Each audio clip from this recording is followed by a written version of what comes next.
Hello viewers, আসসালামু আলাইকুম। সবাই কেমন আছেন? এই তো আজকে আমি মুড়ি মাখা করব। তার জন্য আমি টমেটো কুচি নিয়েছি, শসা কুচি নিয়েছি, পেঁয়াজ মরিচ কুচি, আর হচ্ছে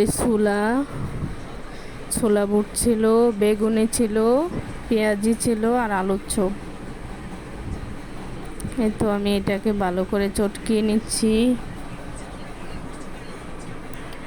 1.5 মিনিটের ভিডিওটা সবাই দেখবেন প্লিজ, এটা আমার অনুরোধ। কার কার এরকমভাবে মুড়ি মাখা খেতে পছন্দ অবশ্যই কমেন্ট করে জানাবেন।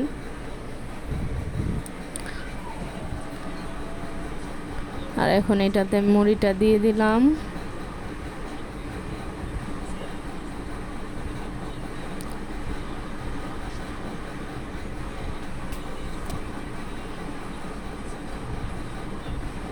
তো খাঁটি সরিষার তেল দিচ্ছি।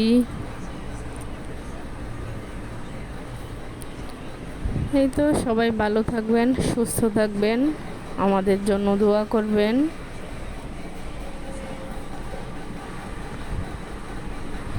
আল্লাহ হাফেজ।